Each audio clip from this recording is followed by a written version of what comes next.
Malicious Compliance, Episode Number 1. A daycare wanted us to park only in our own spots, while freely using our parking lot themselves. So we did exactly that. My partner and I own a small company, 8 people total, and we share a building with a daycare. Our team is mostly high-level professionals, a couple of lawyers, accountants, that sort of thing. Because of that, everyone has their own large private office, plus shared spaces, conference rooms, and a decent kitchen. Altogether our office is about 3,500 square feet. Yes, that's huge for 8 people, but it's what our work requires. Here's the important part. Because of the size of our office, our lease gives us exclusive rights to all 24 parking spots behind the building. That detail matters. We only actually need about 8 spots, plus a few for clients. The daycare, on the other hand, has around 10 spots out front. Parents often parked in our lot because the daycare spots were taken by daycare staff. Some of their employees parked back there too. I didn't care. We always had plenty of empty spots. Honestly, I even enjoyed seeing happy kids in the mornings and afternoons. That worked fine, until about a month ago.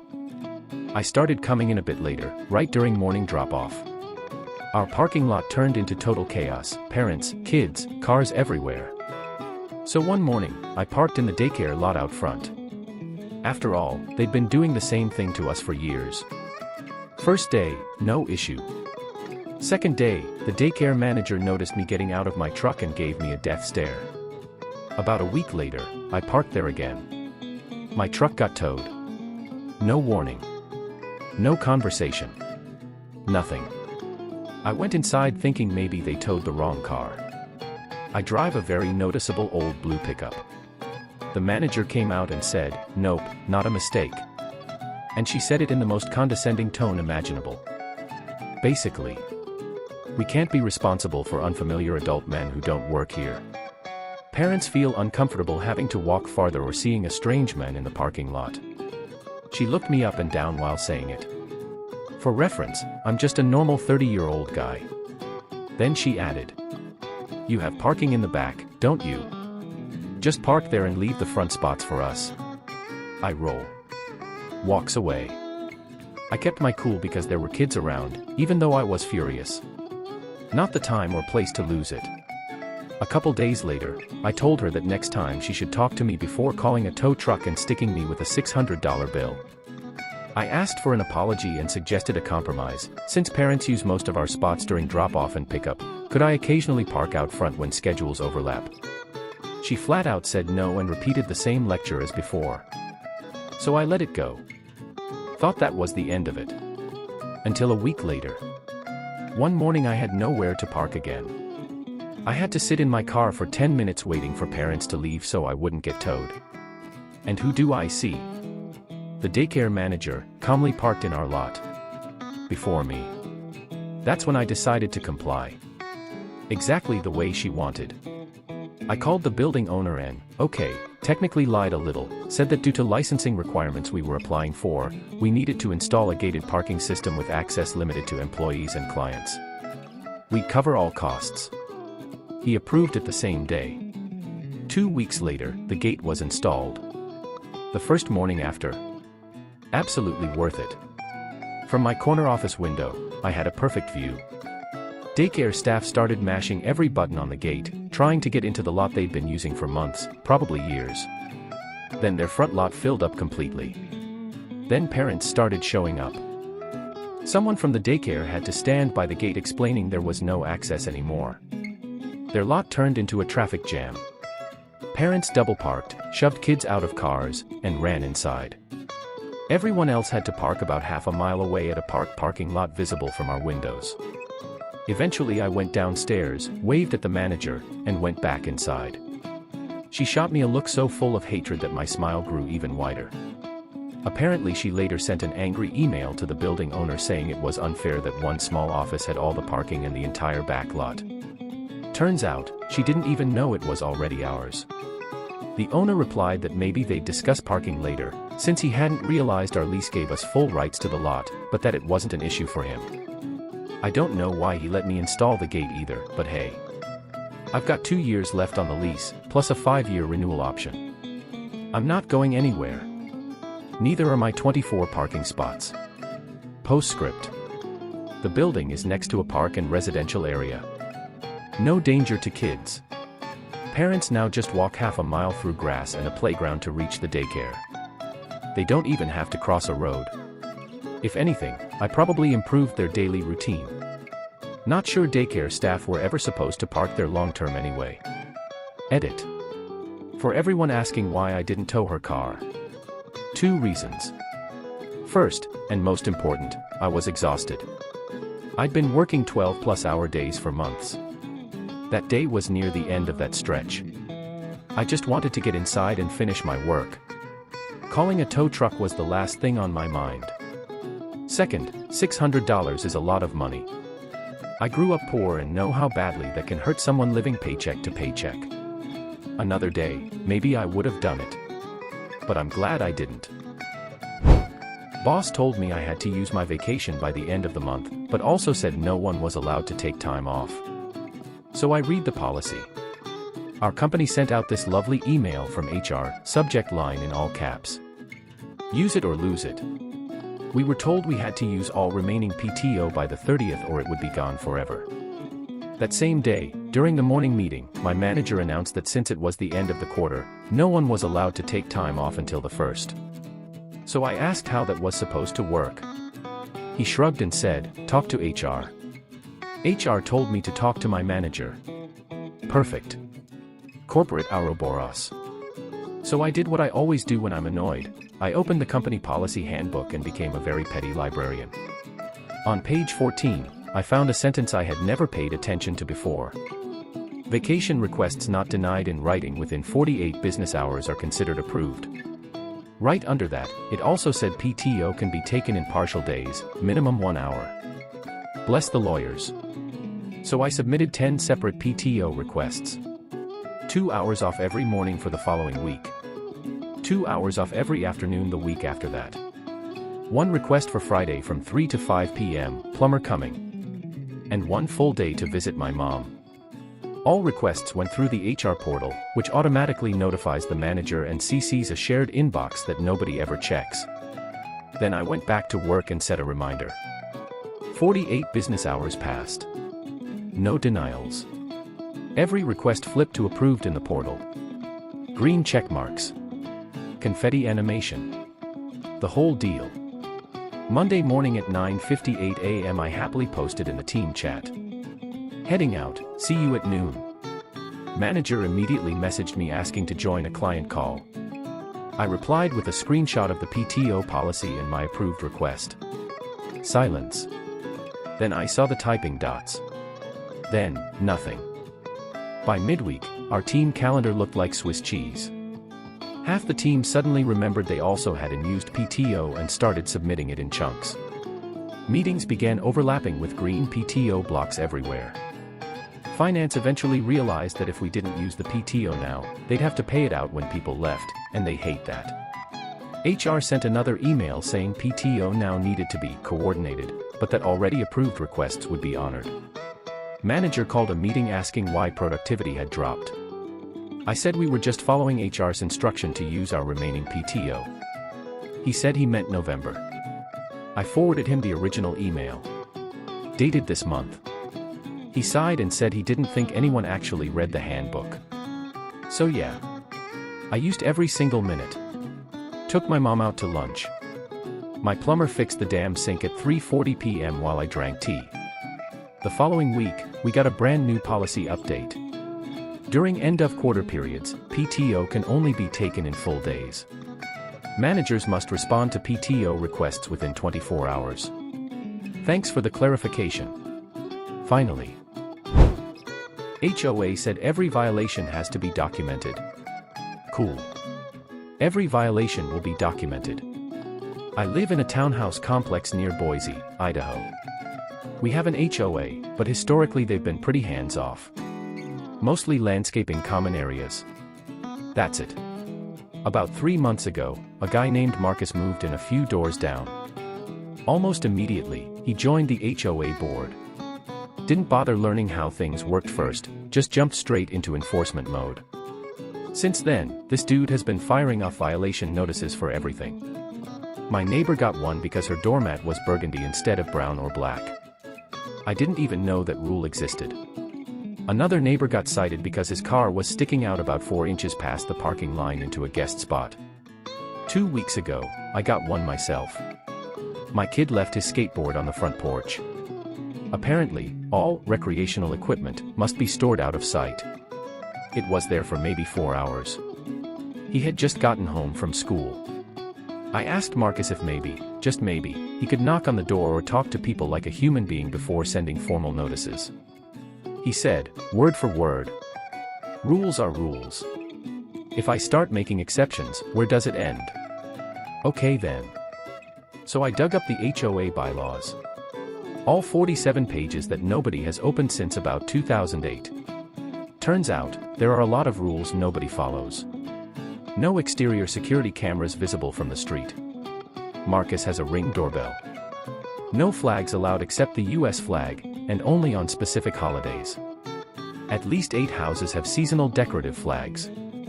Trash cans must be stored in the garage, not visible from the street. Everyone keeps them on the side of the house. No overnight parking of vehicles with commercial advertising. The plumber 3 houses down has a branded work van. So I started reporting every violation I saw. I spent about 2 hours walking the neighborhood, taking photos, and filling out online forms. Probably submitted around 30 reports in 1 week. Then I got a call from the HOA president. Her name is Joan, older lady, retired, has been volunteering in this role for about 15 years. Her voice sounded exhausted. She asked me what on earth I was doing.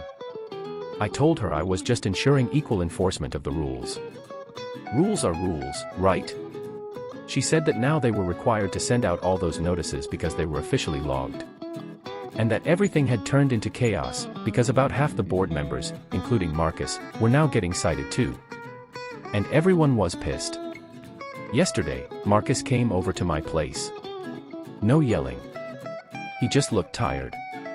He asked if maybe we could find a reasonable compromise going forward. I said sure. No problem at all. Now Joan keeps giving me this look like I made her life harder. And honestly, I feel a little bad about that. She didn't really do anything wrong. You punished me for being 22 seconds late with no warning. Cool. It won't happen again. Ever. This happened years ago, but my malicious compliance lasted for years. My former employer used a point-based attendance system. Relevant rules. Late with calling ahead before your shift equals half a point. Late without calling equals 1 full point. Enough points equals you're fired. To get into the facility, you had to cross a railroad track. Sometimes a train would stop right on the crossing and completely block the road. If that happened a few minutes before your shift, you had 2 choices, wait, or take a detour.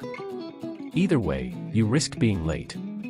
Sometimes you'd take the detour, and the train would immediately start moving, so the people who waited got there before you. Other times you'd wait, and through gaps between the rail cars you'd watch the detour people pulling into the parking lot while you were still stuck. For context, the detour meant winding through back roads, dirt roads, even paths cutting through fields. Very rural area. In winter, those roads could be completely impassable. One night, working the night shift, I got stuck by the train again and decided to wait. Eventually it moved. I rushed into the parking lot, scanned my badge at the gate, and ran to the time clock. Time, 10:30 p.m. We used fingerprint scanners. They were temperamental. I walked up. Screen showed 10:30. Perfect. Entered my employee number. Scanned my finger. Beep beep beep. Error. Tried again. Beep beep beep. Tried again. Beep beep beep. Nope. Not risking it. At any second the clock could flip to 10:31 and I'd officially be late.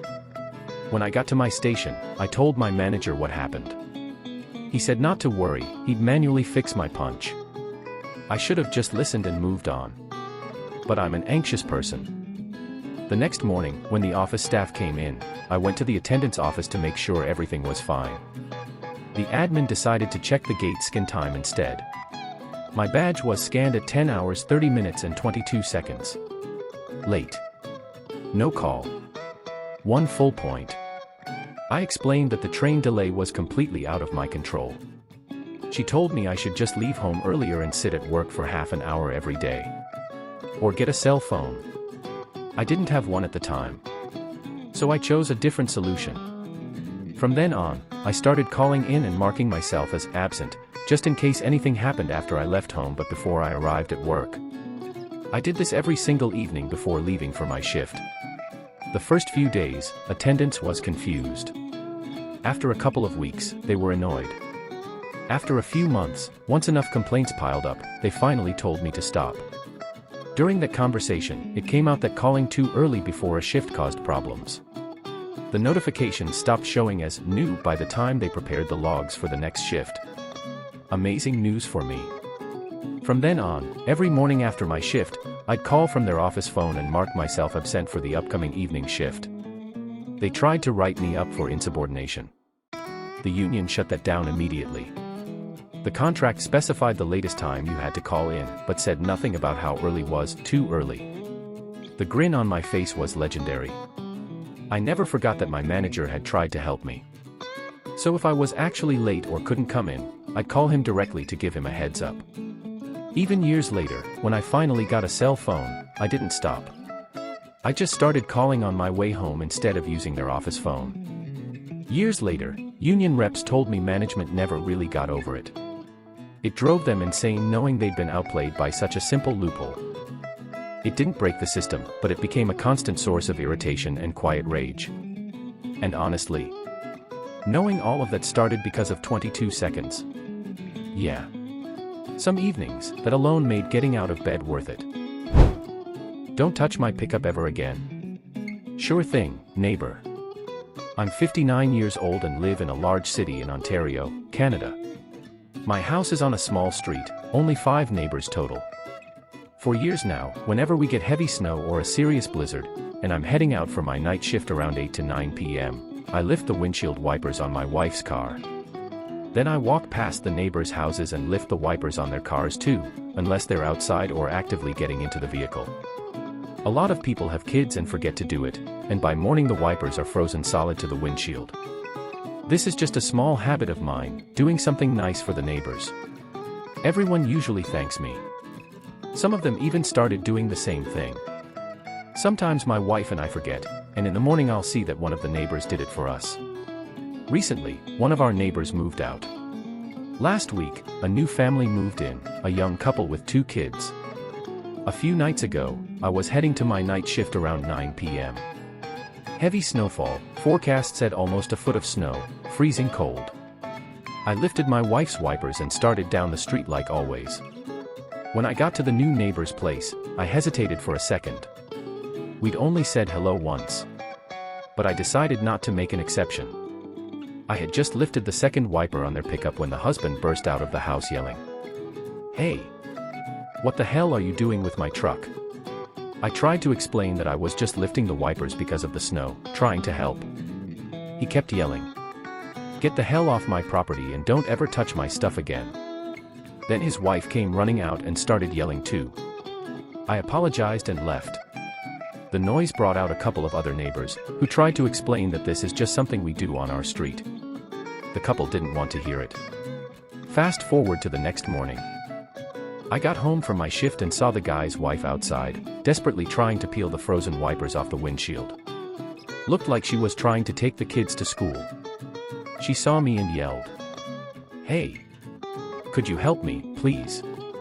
I looked at her and said, "Sorry, ma'am, but if I remember correctly, you asked me not to touch your property anymore." Then I went inside. She yelled back, "Asshole." I told my wife about it later. She thinks I still should have helped, since the woman just wanted to take her kids to school. I disagree. I simply did exactly what they asked. I got home from my shift and saw the guy's wife outside, desperately trying to peel the frozen wipers off the windshield. Looked like she was trying to take the kids to school. She saw me and yelled, "Hey! Could you help me, please?" I looked at her and said, Sorry, ma'am, but if I remember correctly, you asked me not to touch your property anymore. Then I went inside. She yelled back. Asshole. I told my wife about it later. She thinks I still should have helped, since the woman just wanted to take her kids to school. I disagree. I simply did exactly what they asked. Karen wanted it spicy. She got exactly what she asked for.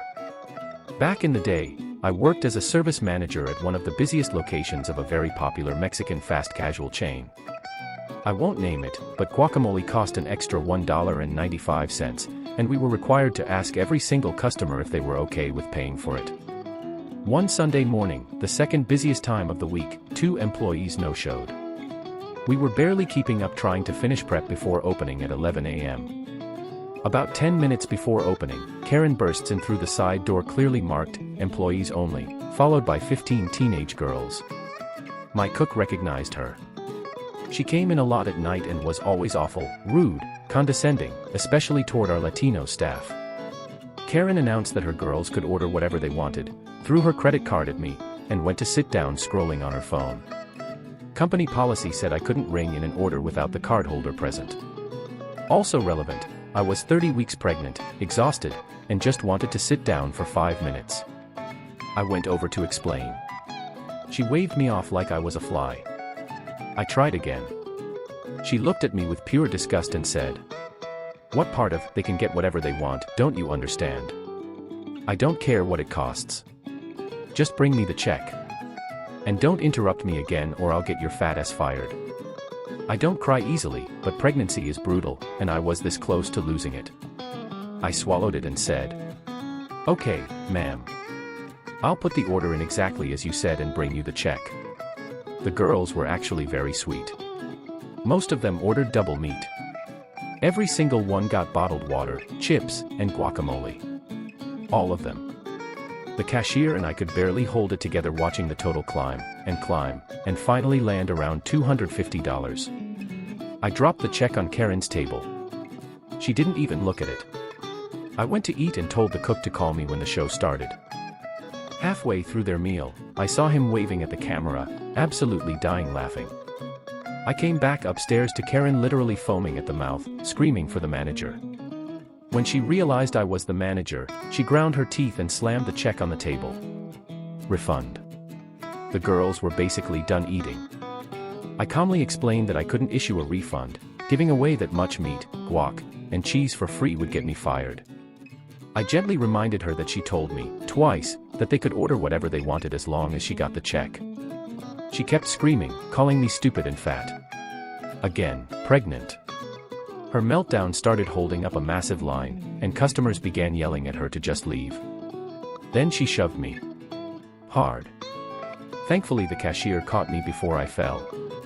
2 of our regulars, both police officers, saw everything and immediately put her in handcuffs. In our state, using physical force against a pregnant woman counts as aggravated assault, or something very close to that.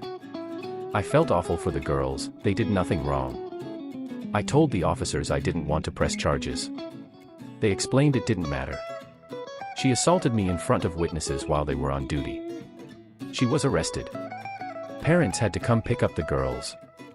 Turns out Karen was a youth group leader at a church. My general manager showed up, sent me home, and paid me for the full shift. Karen tried to fight it in court, but between video footage and about 20 witnesses, it was open and shut. She ended up with probation, a couple of years, I think. All of this because I did exactly what she told me to do. Thanks so much for watching. Drop your own malicious compliance stories in the comments, and don't forget to check out our other videos. Much love. See you.